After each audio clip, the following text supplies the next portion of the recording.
Oi pessoal, aqui é o podcast Literatura Oral e eu sou a Sabrina. Como é que vocês estão? Espero que vocês estejam bem. No último episódio, iniciei a leitura comentada de A Falência, de Júlia Lopes de Almeida. A Falência é um romance de 1901, portanto podemos situar no início da estética do modernismo. A história começa no ano de 1891, então a narrativa fala de um tempo um pouco anterior ao ano de publicação da obra, que foi 1901. E em 1891, o Brasil estava passando por mudanças, como sempre, né? Por exemplo, a escravidão tinha sido abolida, ainda que só em teoria, em 1888. Era o auge do comércio do café, com plantações e exportação do grão. E é essa a ocupação do protagonista, Francisco Teodoro. Ele exporta, armazena café no armazém dele e exporta a partir do Rio de Janeiro. A gente pode dizer que o protagonismo da obra fica dividido entre esse casal, Francisco e Camila. Camila é uma mulher burguesa nos moldes da época, mas só até por ali. Assim como em outros romances do realismo e do início do modernismo, ela é uma personagem feminina que ganha importância dentro da trama e que subverte o que a sociedade ditava como ideal para o feminino. Por exemplo, Camila tem um caso com o médico da família, Gervásio. Só que ela não é apaixonada por ele. Ela está nesse caso por tédio e procurando diversão. Ela sabe que o marido também teve casos, mas não sofre com isso, como sofriam de amor as protagonistas do romantismo, por exemplo. É uma mulher ciente dos seus desejos e ciente de como a sociedade funciona, e joga bem com as regras sociais. No último episódio, eu fiz umas comparações com o clássico Madame Bovary, do francês Gustave Flaubert. É muito possível que a escritora Júlia tenha lido e se inspirado nesse romance realista para escrever a Camila, mas Júlia não criou a sua protagonista do mesmo jeito. Camila supera a Emma Bovary. A pessoal no francês seria Emma, mas eu vou abrasileirar e vou falar aqui Emma, tá? Por exemplo, a Camila não se interessa pela leitura de romances, porque percebe que os escritores homens não entendem a natureza do feminino e conferem às heroínas finais tristes, como que por maldade, sabe? Assim como acontece no trato dos homens para com as mulheres na vida. Camila parece entender que ao definir finais trágicos para as mulheres, que ousam ouvir os seus desejos e viver conforme os seus instintos, viver para atender à sua felicidade e não tanto para fazer o que a sociedade quer, ao fazer isso, esses escritores homens estariam punindo as mulheres e deixando uma mensagem para as leitoras, que se comportassem e não pensassem em dar vazão aos sentimentos como uma Emma Bovary, que, e aqui vai um spoiler, acaba por se suicidar.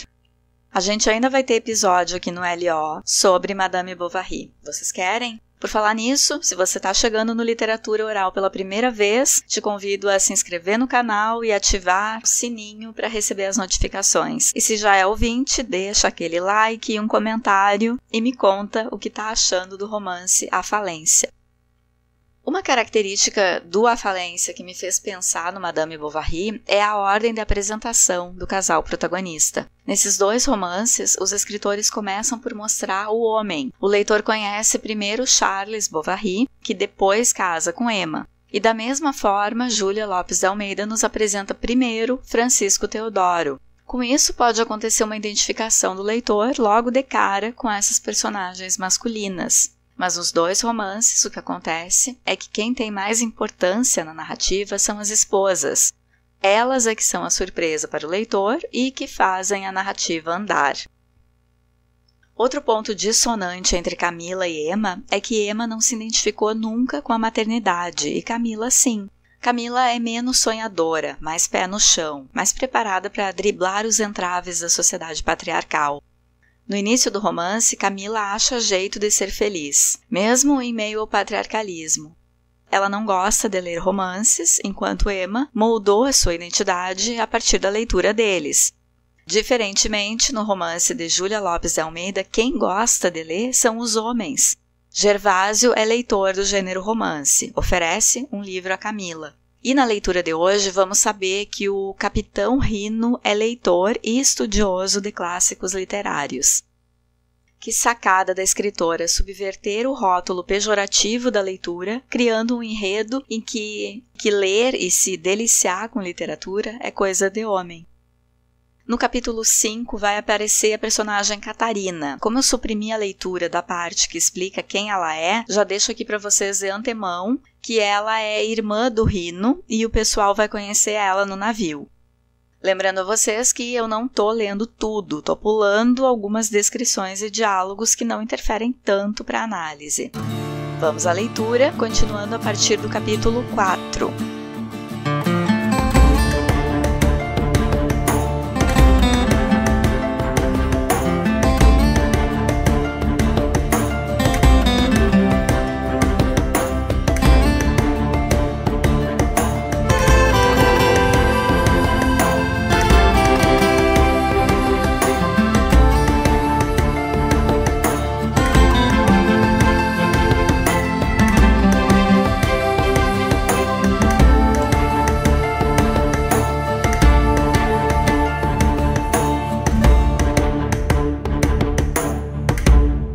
Era meio-dia quando o Dr. Gervásio saltou do bonde e encaminhou seus pés bem calçados para a Rua dos Beneditinos. Já o trabalho descia torrencialmente por toda a larga rua, carroceiros vermelhos na bruteza selvagem da sua lida.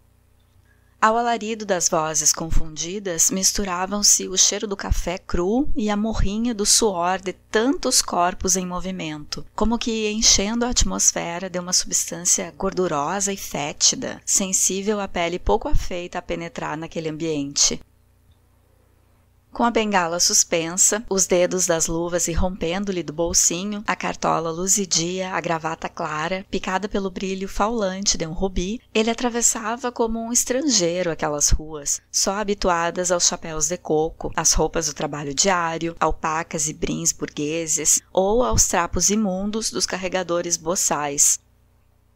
Como tivesse perdido o endereço do velho Mota, teve o Dr. Gervásio de subir ao escritório de Francisco Teodoro. No armazém, embaixo, a grita do negócio tocava a loucura. Pareciam todos impelidos por molas flexíveis de movimentos rápidos. Eram máquinas, não eram homens, aquelas criaturas nunca dobradas ao peso do cansaço. O Dr. Gervásio, presumindo-se de forte pela sua ducha fria e a sua ginástica de quarto, espantava-se da maneira lépida porque aqueles homens tiravam as sacas do alto das pilhas e as punham aos ombros. O seu braço, fino, mas valente, sentia-se humilhado diante daqueles bíceps de atletas. Francisco Teodoro sorria-se do seu espanto, e para que ele não perdesse de novo o endereço, chamou um rapaz do armazém, o Ribas, e mandou-o acompanhar o médico até a casa do enfermo. Será melhor assim, disse ele. Não haverá perigo de errar o caminho, porque, conquanto você seja carioca, nesta parte da cidade, olhe que é mais estrangeiro do que eu. Continuaram calados o seu caminho, e era um caminho todo novo para o médico, que o achava interessante na sua fealdade, extravagante no seu conjunto de velharias. A novidade do meio dava-lhe um prazer de viagem, becos sórdidos, casas acavaladas de paredes sujas, caras preocupadas, grossos troncos arfantes de homens de grande musculatura e ruído brutal de veículos pesadões, faziam daquele canto da sua cidade uma cidade alheia, infernal, preocupada bestialmente pelo pão. A curiosidade instigava-o a andar para cima. Veio-lhe a impressão de atravessar o ventre repleto da cidade, abarrotado de alimentos brutos, ingeridos com a avidez porca da doidice, e olhou para si, receoso de encontrar nódoas e imundície por toda a sua pessoa. O velho Mota dormitava no canapé da salinha de visitas, com a perna estendida sob uma colcha de retalhos de chita. O velho, despertado com sobressalto, mal atinava com o que dizer. O médico apressou-se em examinar o aparelho do doente, achando tudo em ordem, bem prevenido. Ainda bem, ele desacostumara-se dos seus trabalhos profissionais. A clínica irritava-o, como se tivesse pelos homens um interesse medíocre. O médico abreviou as lamúrias, prognosticando cura rápida, e despediu-se. Embaixo respirou de alívio e começou a descer a rua. Sempre as mesmas cantigas. Era preciso fugir daqueles abomináveis bichos. E ele apressou-se, mas logo na esquina pensou em andar por ali e fixar o bairro. No alto, o Dr. Gervásio passou a outra rua, de grandes pedras engorduradas e denegridas, onde mulheres despenteadas falavam alto e gatos magros se esgueiravam rente às paredes. Pareceu ao médico que a atmosfera ali era mais fria, de uma umidade penetrante, cheirando a velhice e a hortaliças esmagadas. Mal concebia que se pudesse dormir e amar naquele canto sinistro da cidade, mais propício às minhocas do que à natureza humana.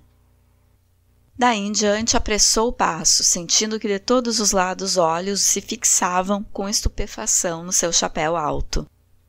Era o resto de uma cidade, tomada de assalto por gente expatriada, resignada a tudo, ao pão duro e à sombra de qualquer telha barata, uma pobreza avarenta aquela que formigava por toda a encosta de lajedos brutos, entre ratazanas. O Dr. Gervásio interrompeu o curso das suas ideias ao ver atônito Dona Joana sair de uma casa. Ela vinha cansada, com o largo rosto muito afogueado.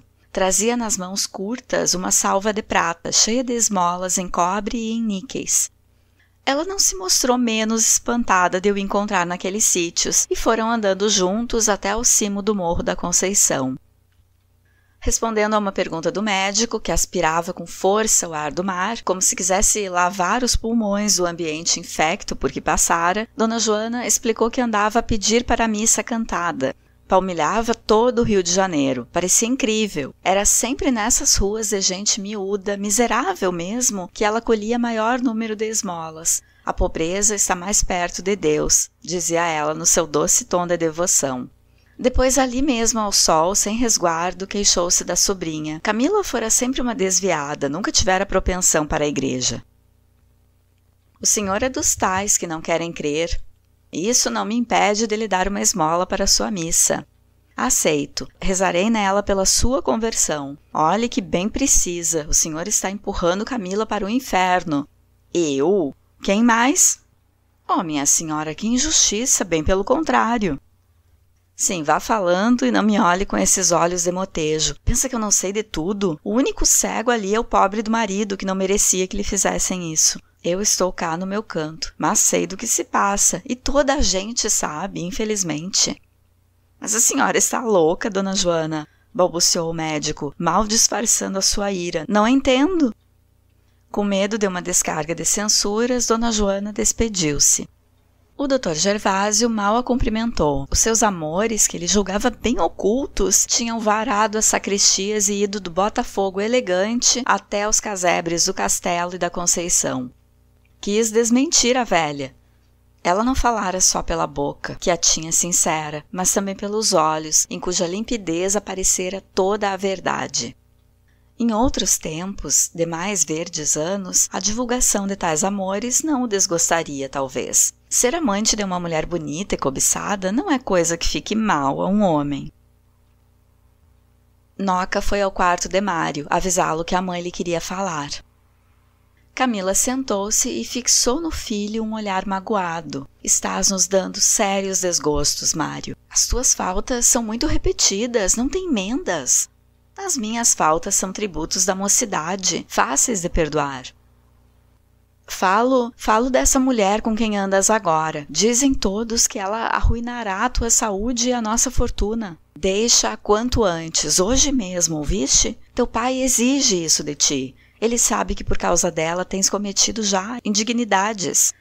É uma vergonha, todos os dias são dívidas e mais dívidas. Põe os olhos em teu pai, segue-lhe o exemplo, por causa da tua saúde, que é fraca, e da tua reputação. Reputação? Ora, mamãe, e é a senhora quem me fala nisso? Camila estacou, sem atinar com uma resposta, compreendendo o alcance das palavras do filho. A senhora pode censurar-me em nome de meu pai, visto que ele não teve coragem para tanto, mas em seu nome não. Quem me lançou neste caminho e me fez ter os gostos que eu tenho? Meu pai é cego para as culpas dos outros, porque não será também cego para as do filho? Eu precisava dizer-lhe alguma coisa, eu também. E isto, odeio o Dr. Gervásio e dou-lhe a escolher entre mim e ele. Camila fixou no filho olhos de espanto. Houve um largo silêncio. Depois ele repetiu, martelando as palavras. Ou ele ou eu. Ela chorava, muito encolhida, fazendo-se pequenina no desejo de desaparecer. Camila daria à luz dos seus olhos para que Mário a julgasse pura, muito digna de todo o respeito das filhas, muito honesta, toda de seu marido e das suas crianças. Compreendia bem que o sentimento e a imaginação nas mulheres só servem para a dor. Quantas vezes o marido teria beijado outras mulheres, amado outros corpos, e aí estava como dele só se dizia bem. Ele amara outras pela volúpia, pelo pecado, pelo crime. Ela só se desviara para um homem, depois de lutas redentoras, e porque fora arrastada nessa fascinação, e porque não sabia esconder a sua aventura, aí estava a boca do filho a dizer-lhe amarguras. Mário voltou-se e foi direito à mãe, puxou-a para si, beijou-a na testa e com carinho. Diga a meu pai que hoje mesmo me despedirei dela. Ele sabia, Mário sabia. Quem lhe teria dito? Que boca imunda profanara aquele segredo em que há tantos anos se encerrava? Seria a da Noca? E os outros da casa saberiam também? A mulata foi até o gradil, para olhar ainda para o moço que ela ajudara a criar desde o primeiro dia. Como ele é bonito, pensava ela. As mulheres têm razão de o preferir a todos. Dona Nina não merece aquilo. Mas, enfim, antes ela do que a tal sanguessuga. Esse mundo é assim mesmo. A gente gosta de quem não deve. Ele morre pela outra e é esta quem morre por ele. Verdade, verdade, ele é a flor da família. Em questão de boniteza, garanto que não há pessoa que se iguale ao Mário. Eu bem dizia que ele poria as irmãs num chinelo, porque não teria vindo o Dr. Gervásio. O diabo do feiticeiro deu bruxaria em Amila. Se seu Teodoro sabe da história, que estralada, mas quem há de dizer? Boca, fecha-te, que não seja por minha culpa. Bem, Mário tomou o bonde. Lá vai ele a almoçar com a outra. Ora, se isso lhe dá gosto, que aproveite. Numa manhã límpida, cor de safira, Camila e Ruth entraram com Teodoro e o Dr. Gervásio na lancha Aurora, em demanda do Netuno. Como é bonito! Exclamou Ruth fulgurante, bebendo o ar que vinha em cheio da barra. Está me parecendo que se eu fosse rapaz, seria marinheiro. Outra tolice. Mamãe, o azul é uma cor tão bonita. Se fosses rapaz. Realmente antes fosses. Tu o rapaz e Mário a rapariga, resmungou Teodoro. Pobre do Mário, já tardava, disse Mila. Isso não é falar mal, é a verdade. Não é falar mal dizer que ele não tem aptidões, que é insignificante? Eu não disse tal. As gerações que definham nos países velhos aperfeiçoam-se e revigoram-se os novos. O futuro do mundo é nosso e será a coroação das nossas bondades e virtudes, visto que o povo brasileiro é bom.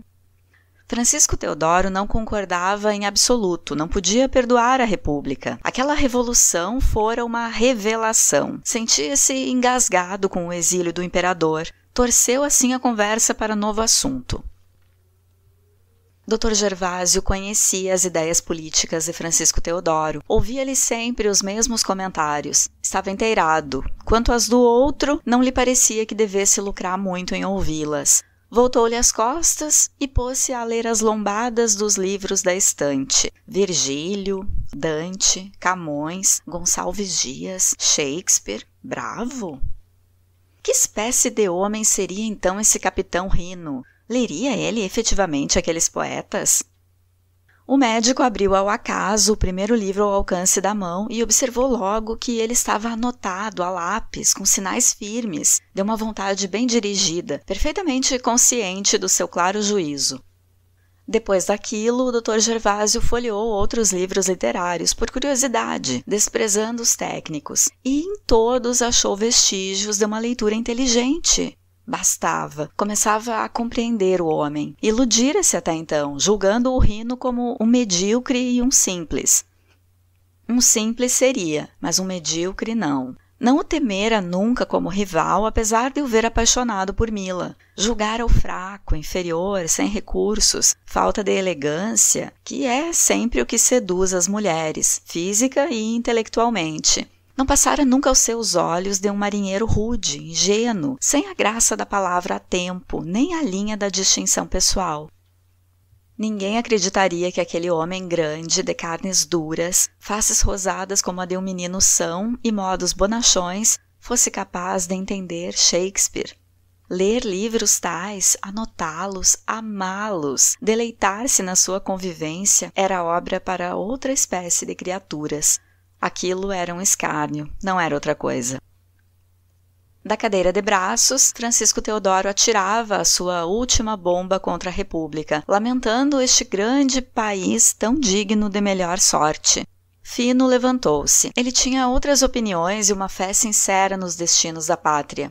A alma nova da América só podia agasalhar sentimentos de liberdade. A monarquia era a poeira da tradição acumulada com o correr dos séculos, em velhas terras da Europa. Lá teria a sua razão de ser, talvez, mas não aqui, concluiu ele. Houve uns instantes de pasmo e de concentração, e foi nesse silêncio que o médico percebeu um olhar de Camila para o capitão do Netuno. Aquele simples movimento bastou para atear no peito do médico o fogaréu da ciumada. Estava feito, o outro venceria, soubera esperar e revelava-se a tempo. Quem pode confiar na lealdade de uma mulher? Ninguém. E a justiça era que ela o enganasse e o traísse, como por ele traía e enganava o esposo. Percebia bem que o capitão Rino era mais belo, mais moço, e essas duas qualidades só por si bastavam, a seu ver, para fazer perfeito um homem aos olhos de uma mulher de 40 anos. O senhor hoje está nos seus dias de spleen, doutor? Perguntou-lhe de repente Ruth, com o seu modo sacudido e imprudente. Ele deu-lhe o braço e explicou-lhe que não, queria estar calado para ver melhor. Depois perguntou-lhe, sem rodeio, se não achava o capitão Rino muito diferente do que lhes parecera sempre em Botafogo. Eu já disse o mesmo a ele e descobri o motivo. É porque anda sempre de escuro e hoje está de branco. E com uma flor ao peito. É verdade.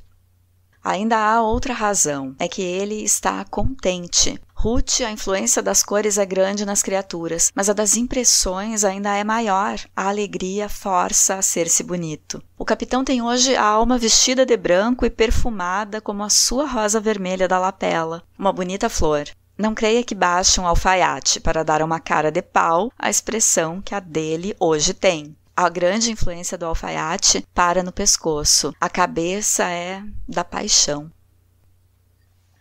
Veio o perua brasileira provocar elogios ao cozinheiro do Netuno. Francisco Teodoro afirmou logo que aquele prato parecia feito, de saboroso que estava, por uma mulher. A brasileira tem um jeitinho especial para temperar panelas, dizia ele. E verdade, verdade, assim como ela não devia ser chamada para os cargos exercidos por homens, também os homens não lhes deviam usurpar os seus. A cozinha devia ser trancada ao sexo feio. Ele dizia isso como pilhéria, por alegria. Catarina, fazendo estalar pão entre os dedos magros, perguntou sorrindo com ar de curiosidade maldosa. O senhor é contra a emancipação da mulher, está claro. Minha senhora, eu sou da opinião de que a mulher nasceu para mãe de família. Crie os seus filhos, seja fiel ao seu marido, dirija bem a sua casa e terá cumprido a sua missão. Este foi sempre o meu juízo, e não me dei mal com ele. Não quis casar com mulher sabichona. É nas medíocres que se encontram as esposas. O Dr. Gervásio e o capitão Rino trocaram um olhar de relance. E que são as outras? Mulheres que um homem honrado não deve consentir perto das suas filhas. Camila fez um sinal afirmativo. Ela era da mesma opinião. Não são sérias, concluiu. Lá por isso, replicou Catarina, de quantas mulheres se fala na sociedade e que mal sabem ler? De poucas? De muitas, senhor Teodoro. Faz favor de me dar o vinho? Ora, as senhoras não conhecem o mundo, exclamou Teodoro, passando a garrafa ao médico, que encheu o copo de Catarina e disse rindo. Elas não conhecerão o mundo e nós, meu amigo, não as conhecemos a elas. A mulher mais doce, mais honesta, dizem que dissimula e engana com uma arte capaz de endoidecer o próprio Mefistófeles. Homem, que ideia faz você da honestidade das mulheres? Faço ideia de que deve ser bem mais difícil de manter do que a nossa. Bom, eu quando disse honestidade das mulheres, não foi com o pensamento de que houvesse duas honestidades. Pois se tivesse tido tal pensamento, tê-lo-ia com muito acerto. Há duas. Temos outra. Se está de maré, explique-nos a diferença. Não estou de maré, mas explicarei. É pequena. Materializemos as comparações para as tornarmos bem claras. Suponhamos, por exemplo, que a nossa honestidade é um casaco preto e que a das senhoras é um vestido branco. Tudo é roupa, tem ambos o mesmo destino, mas que aspectos e que responsabilidades diferentes. Assim, o nosso casaco, ora o vestimos de um lado, ora de outro, disfarçando as nódoazinhas. O pano é grosso. Com uma escovadela, voa para longe toda a poeira da imundície e ficamos decentes. A honestidade das senhoras é um vestido de cetim branco, sem forro. Um pouco de suor, se faz calor, macula-o. O simples roçar por uma parede, à procura da sombra amável, macula-o. Uma picadela de alfinete, que só teve a intenção de segurar uma violeta cheirosa, toma naquela vasta candidez proporções desagradáveis. Realmente deve ser bem difícil saber defender um vestido de cetim branco que nunca se tire do corpo. Eu não sei como elas fazem e, francamente, não me parece que a vida mereça tamanho luxo. Você é o homem das divagações. Tratava-se de uma questão positiva. Dizia eu que as mulheres vulgares são mais sérias do que as outras, pelo menos parecem. Por que não lhes esquadrinhamos as nódoas de cetim? Passam despercebidas. Agora é sério, vou repetir-lhe o que disse há pouco a sua filha, a quem, aliás, o senhor educa para a arte. Foi mais ou menos isto. Não cabem na alma humana muitas paixões, e as melhores são as que nos desviam dos nossos semelhantes, sempre enganadores. Só os ideais de arte não pervertem, antes purificam e ensinam o bem. As mulheres devem cultivá-los com especial carinho. Acompanho, pois, as opiniões de Dona Catarina e bebo a sua saúde, minha senhora. Enquanto ele bebia, Camila observou com pasmo. Sabia que ele não tinha aquelas ideias. Sempre lhe ouvira que a mulher devia conservar-se no seu lugar de submissão. Então a senhora lamenta não ser eleitora? Perguntou Francisco Teodoro, a irmã do Rino, com um sorrisinho de mofa. Eu? Deus me livre! Tomara que me deixe em paz o meu cantinho com as minhas roseiras e os meus animais. Nunca falo por mim, senhor Teodoro. Eu nasci para mulher. Então, pelas outras? Pelas outras que tenham atividade e coragem.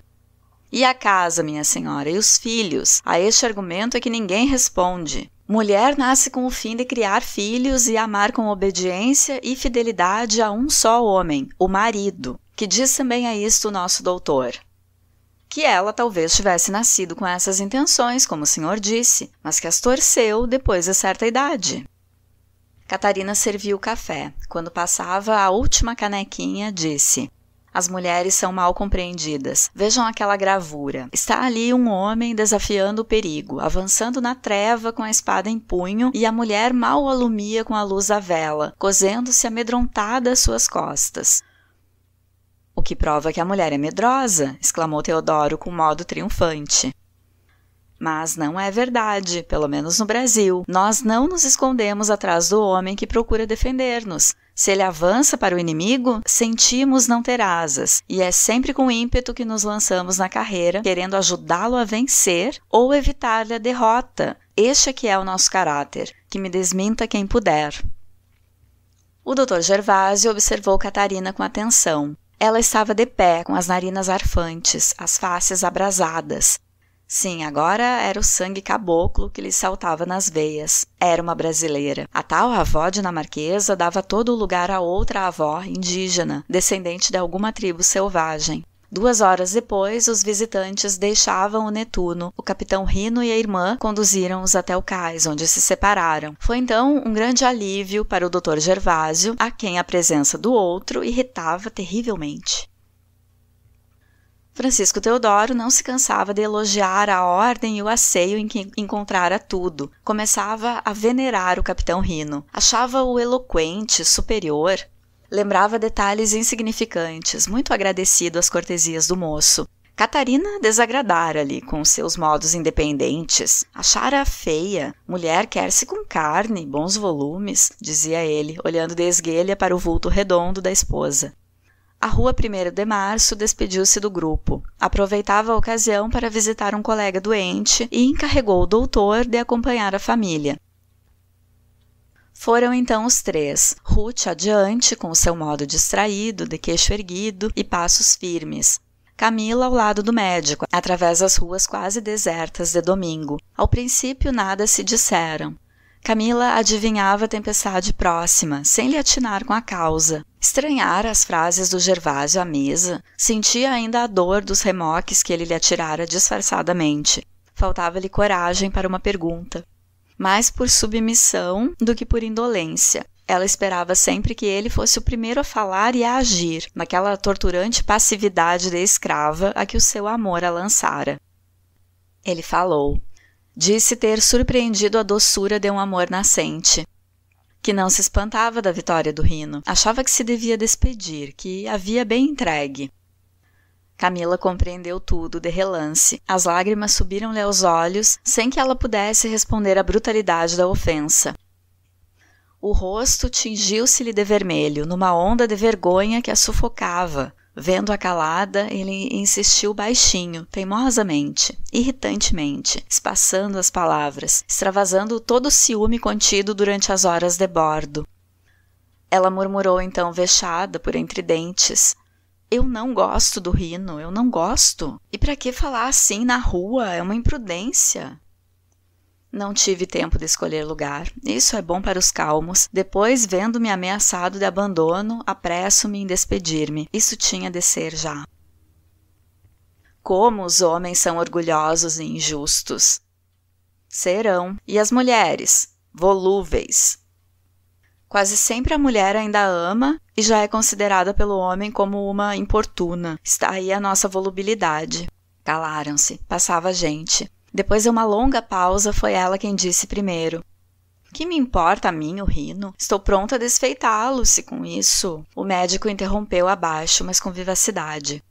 Agora sou eu que lhe lembro que estamos na rua. Ruth, sempre adiantada no caminho e sempre distraída, não percebia nada. Os dois seguiam-na automaticamente. Foi ela que, de repente, vendo uma confeitaria ainda aberta, se lembrou de levar doces à Nina e às crianças, e parou à porta, à espera do médico e da mãe. No momento em que eles chegavam, saiu da confeitaria uma mulher, ainda moça, toda de luto.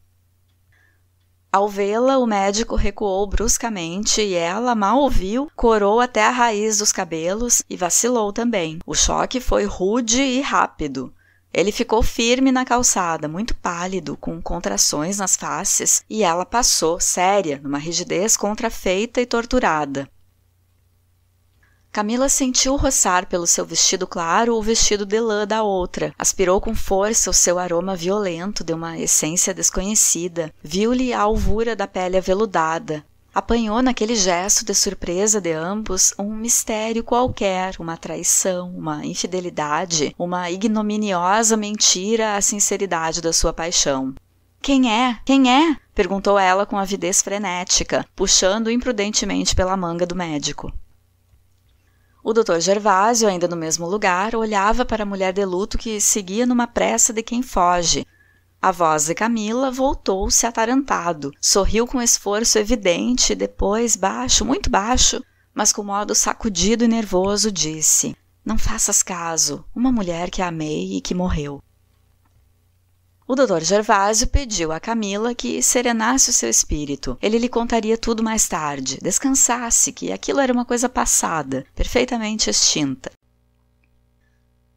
O comércio de café nadava em ouro. Casas pequenas galgavam de assalto posições culminantes. Havia por todo o bairro cafezista um perene rumor de dinheiro. O preço do café chegara a uma altura a que antes nunca tinha atingido. Era um delírio de trabalho por todos aqueles armazéns de São Bento. No de Francisco Teodoro, o movimento era enorme. Seu Joaquim não parava um minuto, num vai-vem incessante, realizando milagres de atividade, observando, colhendo, dirigindo, mandando, rápido no expediente, seguríssimo nas suas previsões e nas suas ordens. Ele sabia de tudo, adivinhava tudo, sem que ninguém o visse arrancar uma confidência ou uma denúncia dos seus amigos ou dos seus subordinados. Era nele que parecia encarnada a alma daquele casario da Rua São Bento, porque era o nome dele que andava de boca em boca no ar, desde o caminhão na porta da rua até o fundo, o pátio dos ensacadores, onde as pás do café, caindo em ritmo, davam ao trabalho um acompanhamento de música. Seu Joaquim, pequeno, com seu ar atrevido, podia de um momento para o outro fazer cessar todo aquele giro vertiginoso, armar greves, paralisar a vida, fechar a porta ao dinheiro que quisesse entrar. Francisco Teodoro descansava nele, deixava-o agir, conhecia-lhe o pulso, dizia. Não fizera ele o mesmo no princípio da sua carreira? Agora, bem assente na vida, aristocratizava-se, dava-se ares de grande personagem. Havia uma hora em que o gerente subia ao escritório do patrão para alguns esclarecimentos, e nesses curtos minutos, roubados à atividade de baixo, seu Joaquim achava jeito de expor as situações do dia, dar as notas pedidas e ainda falar do movimento das grandes casas próximas, fazendo de relance, num quadro comparativo, o realce do armazém de Francisco Teodoro. Seu Joaquim, lá consigo, atribuía a prosperidade do negócio ao tino da sua gerência, esperta e positiva. A seu ver, a gente do escritório era inepta e não contribuía em nada para o êxito do negócio. Julgava-se figura predominante, indispensável, e usava por isso de impertinências, que Teodoro tolerava em desconto do serviço. Francisco Teodoro reclinava-se na sua cadeira e ficava pensativo.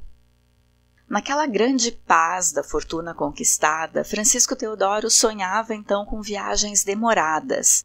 Vinha-lhe o cansaço. Todavia, se refletia nisso, recuava. A esse desejo indeciso, que com tanta justiça o seu corpo e o seu espírito fatigado reclamavam, mesclava-se agora uma febrinha nascente. Oh, se o Mário fosse um homem, se tivesse jeito e coragem para aquela vida, com que satisfação ele o sentaria no seu lugar e lhe mostraria o caminho já feito, fácil de percorrer? A casa passaria a mãos estranhas, ou teria de morrer com ele. Era o que lhe custava, deixar a melhor obra da sua vida, em que tinha concentrado tamanhos sacrifícios, sonhada nos seus tempos de tropeções pelas ruas e executada depois aos bocadinhos, no esforço de uma vontade enérgica, a gente que a pegasse como uma coisa qualquer e lhe mudasse o nome.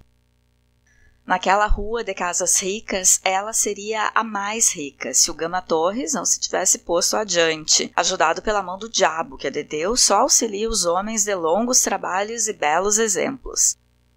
O que dera fortuna ao Torres? O jogo.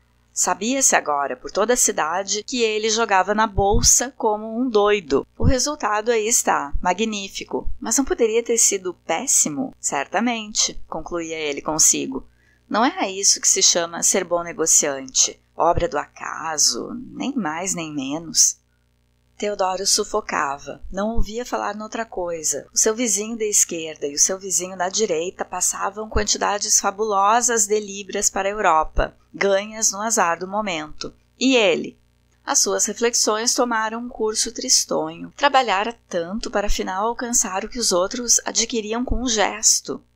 A pouco e pouco, seus amigos mais circunspectos iam se atirando à voragem da bolsa. Afortunados, como se mão invisível os guiasse. Ganhavam quase sempre. Só ele resistira, firme nos seus princípios de moral e de economia. Mas o contágio da febre manifestava-se já nos primeiros arrepios da tentação.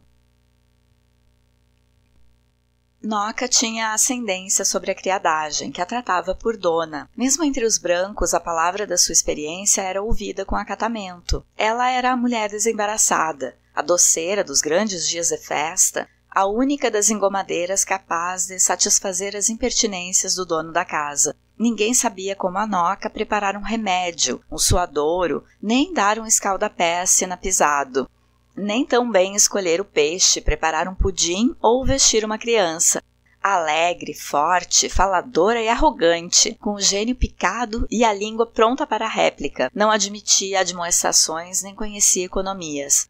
As suas roupas, muito asseadas, cheiravam bem. Andava de cores claras e fitas alegres, pisando com todo o peso do seu corpo volumoso e encarando as criaturas de frente, num bom ar de sinceridade. Exímia na tradução e interpretação dos sonhos, era de uma imaginação lentejolada de pequeninas ideias extravagantes e concepções originais. Para o mais insignificante fato, tinha uma explicação misteriosa, embrulhada em névoas e superstições curiosíssimas, que saíam da sua boca como lemas fatais de uma verdade indiscutível. E aquela influência estendera-se pela família toda. Camila consultava. Nina contava-lhe os seus sonhos, pedindo-lhe explicações. Ruth ouvia com enorme interesse, de alma aberta para tudo que tivesse ares de fantasia, e a criadagem pedia conselhos, rezas, remédios, palpites de jogo e consolações de desgostos. Noca acudia com prontidão a todos, gabando-se sem hipocrisia de gostar de ser útil e servir de muito a muita gente. Ela andava agora desconfiada com a tal tristeza mal disfarçada de Mila. Desde aquele passeio ao Netuno, deveria haver por ali grande novidade. O Dr. Gervásio, entretanto, desfazia-se em cuidados, e o pobre do Capitão Rino era recebido com certa secura, que o estúpido parecia não compreender. A Nina, coitada, emagrecia como um arenque, e só Ruth passava sem ver nada, como se a música a levasse por outros caminhos. O patrão, esse também ruminava qualquer coisa. Quem provocava confidências indiscretas da mulata era a Nina. A mulata percebia tudo e não tinha escrúpulos em repetir a verdade. Ora, aquilo talvez curasse a moça, pensava consigo. Se os amores não passassem, que seria da gente? Sofrer por causa de um homem? Não vê. Nina, com os olhos úmidos, as mãos curtas, de dedos ligeiramente achatados, espalmados na tábua ainda quente do ferro, escutava tudo muito caladinha, e quando a última palavra caía dos beiços grossos da Noca, e que a mulata começava a soprar as brasas, ela voltava para dentro, sentava-se a cozer, achando-se mesquinha, feia e muito desgraçada. Todos os esforços que fazia para agradar eram inúteis. Mário nem parecia vê-la e mal parava em casa. A outra era bonita, morena e altinha. Era pouco o que sabia, mas o bastante para fazer sofrer. No seu ciúme e ressentimento, Camila esquivava-se agora ao médico. Era em vão que ele a chamava para suas doces e cruéis entrevistas. Mas toda a sua força em resistir ia afrouxando, e ela sentia bem que, apesar de tudo, chegaria um dia em que os seus pés a levariam para ele. Todos os anos, Francisco Teodoro celebrava os aniversários dele, da mulher e dos filhos com banquetes de 3 e 4 mesas, vinhos a rodo e danças até a madrugada. Nesses dias, o médico fazia apenas o seu cumprimento e retirava-se cedo para a casa silenciosa, lá para os lados do Jardim Botânico, onde ia fazer as suas leituras. Camila dançava, roçando seus maravilhosos braços nus pelas mangas dos comendadores ou dos empregados do marido.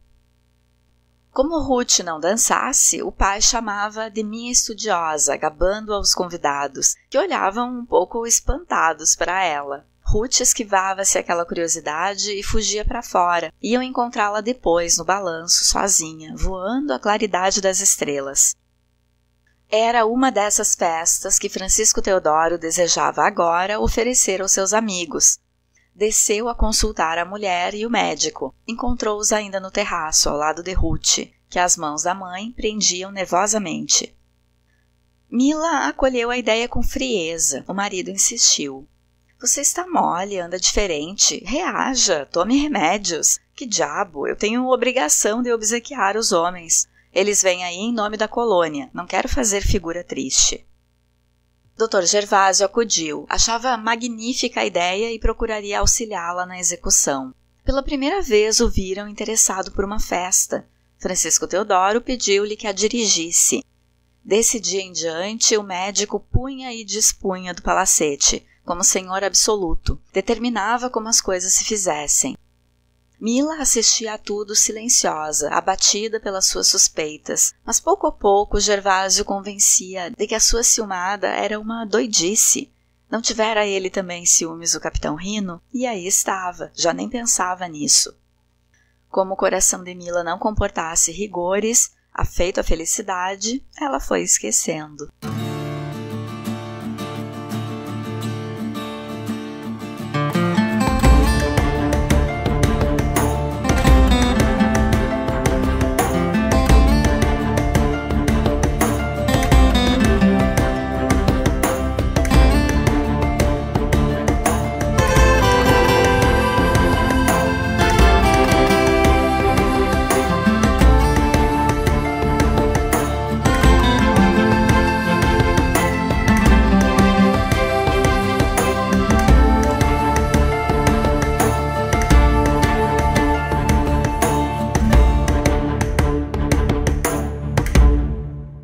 Falência, Júlia Lopes de Almeida descreve o trabalho na Rua dos Armazéns de Café como brutal e os trabalhadores como máquinas.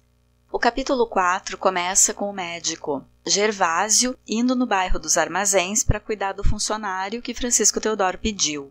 É uma área da cidade em que o médico não vai nunca, de gente pobre e trabalhadores braçais. O narrador explica que, abre aspas, era um caminho todo novo para o médico, que o achava interessante na sua fealdade. Faziam daquele canto da sua cidade uma cidade alheia, infernal, preocupada bestialmente pelo pão. Fecha aspas. É o narrador contando as impressões do médico, de que a parte pobre da cidade é feia. Sobre as pessoas dessa área aparecem 2 vezes o adjetivo preocupados. A crítica social implícita nesse fragmento é de que os pobres, às margens do Rio de Janeiro bonito e turístico, são constantemente preocupados. E preocupados bestialmente pelo pão, ou seja, animalizados pela incerteza de se terão comida, uma necessidade básica. Vale observar que o médico desconhece essa parte da cidade em que nasceu e que mora. O romance está nos dizendo das diferenças dentro de uma mesma cidade, das fronteiras estabelecidas entre pobres e ricos. Diferenças que se acentuaram com o passar dos anos e que originaram as favelas. Vejam como era diferente para a reputação de um homem e de uma mulher ter um caso extraconjugal no final do século XIX. Quando Gervásio é acusado pela tia Joana, ele fica incomodado por ter sido descoberto, mas também fica envaidecido por ter um caso com uma mulher que era cobiçada por outros. Para a mulher descoberta, seria uma vergonha, e por isso a tia diz que ele está arrastando a sobrinha para o inferno, porque para a mulher ter um caso podia significar perder tudo, enquanto para o homem era elogioso ter quantos mais casos conseguisse. O próprio Gervásio usa a metáfora da vestimenta para explicar como é frágil a reputação feminina, quando compara a reputação de homens a casacos pretos e a de mulheres a vestidos de cetim branco. Vale lembrar que essa metáfora aparece na fala de uma personagem masculina, o Gervásio, mas que é uma criação literária de uma autora mulher, Júlia Lopes de Almeida, e talvez por isso seja tão precisa. Mário, comparado com mulher, é motivo de ofensa para Camila. Francisco Teodoro diz que Mário é que devia ser menina, e Camila entende que isso equivale a dizer que ele não tem aptidões e que é insignificante. Essa era a visão corrente sobre as mulheres, sem aptidões e insignificantes. Quando Francisco diz que não quis casar com mulher sabichona, porque é nas medíocres que se encontram as boas esposas, ele está chamando Camila de medíocre. A personagem Camila não é, tem os seus segredos, é mais esperta que o marido pensa. Mas a coisa é que ela se cala e concorda com esse argumento em público. Aqui a gente vê uma crítica da escritora à mediocridade das esposas que se submetiam a ficar diminuídas em público, apesar de não serem burras, mas aceitavam o papel para não contrariar os maridos. Por que será que Francisco, que é personagem português que veio para o Brasil fazer fortuna, é tão contrário à república e favorável à monarquia? No ano em que a história acontece, 1891, a república tinha acabado de começar no Brasil, em 1889. O O posicionamento de quem quer fazer uma leitura crítica aqui deve ser perguntar como ele se beneficia disso para tomar esse lado. Ele é exportador de café. Será que a monarquia beneficiava esse comércio? E da mesma forma na vida, gente. Quando tem alguém ou um grupo defendendo demais ou se opondo a uma ação coletiva, a gente pode perguntar, tá, mas por que isso? Como essa pessoa se beneficia com isso? Quer ver um exemplo? Uma discussão que está na pauta por esses dias é a PEC das praias, cujo relator é Flávio Bolsonaro, infelizmente eleito senador. Qual o interesse do jogador Neymar em defender uma proposta de emenda à Constituição, uma PEC, que autoriza a privatização de áreas costeiras, de terrenos da faixa do litoral brasileiro que pertencem à União? Vocês acham que o interesse desse pessoal, o Flávio, o Neymar, é melhorar a vida do povo brasileiro? Gerar emprego, como eles dizem? Ou será que eles são movidos por interesses pessoais, de aumentar a sua riqueza? E aí, se a resposta for sim, são movidos por interesses pessoais, a gente já pode prever que isso não é uma boa coisa, né? Gente, vamos lembrar que o pai desse senador foi presidente e só agiu de forma a empobrecer o povo. Se quisessem fazer alguma melhoria pelo país, podiam ter feito em 4 anos, mas fizeram o contrário, além de usar verbas de vacina na compra de remédio ineficiente para a Covid e permitir dessa forma que muita gente morresse antes de receber a vacina. Lembram disso? Sem falar nos alertas dos ambientalistas, pessoas que estudam, pesquisam o meio ambiente e afirmam que privatizar áreas litorâneas pode representar aumento de desmatamento, risco ambiental. Como se o alerta dos especialistas não fosse o suficiente para essa PEC não ocupar o tempo dos parlamentares, existe a óbvia restrição das pessoas às praias. É um absurdo esses caras se elegerem para trabalhar para o povo e ficarem gastando tempo e dinheiro público em proposta para benefício particular. É ainda mais perverso propor esse negócio quando a gente está vivendo uma consequência desastrosa do descaso com a natureza, que são as enchentes aqui no Rio Grande do Sul. Mas eu estou dando esse exemplo só para lembrar vocês de que lançar questionamentos é uma forma de exercitar o pensamento crítico nas diversas situações. E a gente pode fazer esse exercício a partir da literatura. Em relação a Francisco Teodoro ser contra a República, talvez se deva a essa personagem ser um conservador e a história acontecer muito no início desse novo regime. Porque o que aconteceu de fato na política brasileira foi que a Primeira República adotou medidas protecionistas para favorecer a agricultura e o comércio do café. Só que essas medidas do comecinho da República favoreciam mais o estado de São Paulo. Lembra que a história do romance acontece em 1891, no Rio de Janeiro. Vamos dar uma olhada na história real do Brasil para entender como era a situação do Rio de Janeiro, dos exportadores de café e que pode ter sido a inspiração da escritora Júlia Lopes de Almeida. No final do século XIX, a situação dos exportadores de café no Rio de Janeiro, logo no início da República Brasileira, apresentava particularidades distintas em relação aos exportadores de São Paulo. Embora o Rio de Janeiro tivesse sido um importante centro de produção e exportação de café, a sua posição foi gradualmente suplantada por São Paulo durante esse período do início da República. No final do século XIX, a produção de café no Rio de Janeiro começou a enfrentar um declínio. As terras de cultivo no Vale do Paraíba, que haviam sido extremamente produtivas durante o período imperial, começaram a se esgotar devido ao uso intenso e à falta de técnicas adequadas de manejo do solo. Além disso, a expansão da fronteira agrícola paulista, com novas terras férteis, atraiu investimentos e trabalhadores, reduzindo a competitividade dos cafeicultores fluminenses. Enquanto São Paulo se consolidava como o principal centro de produção do café, o Rio de Janeiro viu sua importância relativa diminuir. Também teve a questão do clima, mais favorável para São Paulo. A produção de café deslocou-se para o interior paulista, onde as condições de solo e clima eram melhores para a cultura do café. Pesou ainda no Rio de Janeiro a abolição da escravidão. Tinha maior disponibilidade de mão de obra imigrante em São Paulo. Logo, ficou mais barato plantar lá e exportar do Porto de Santos. No romance que a gente está lendo, o protagonista se queixa de não ver mais escravos trabalhando no armazém. Ele está sentindo essa falta de mão de obra escrava. Com a proclamação da República, as elites políticas e econômicas de São Paulo, apoiadas pelos cafeicultores de lá, ganharam preponderância na política nacional. Embora o Rio de Janeiro ainda fosse a capital federal, a influência dos produtores de café de São Paulo nas decisões políticas e econômicas era crescente.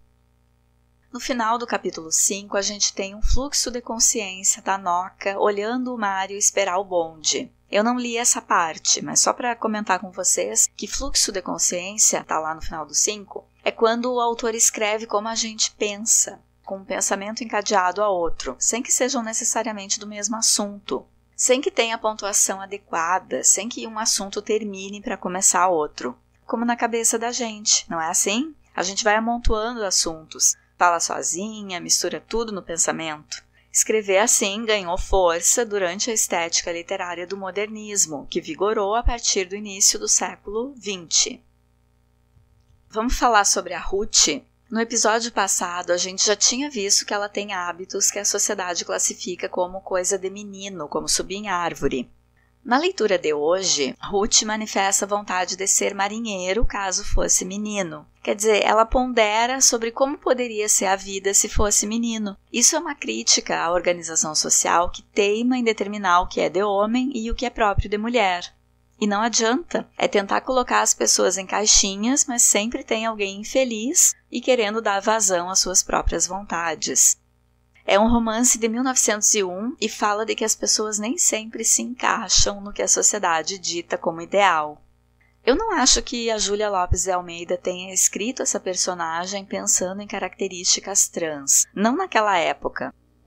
Nem que a Ruth seja insatisfeita com seu corpo de menina, mas com certeza ela é insatisfeita com as limitações impostas ao gênero feminino.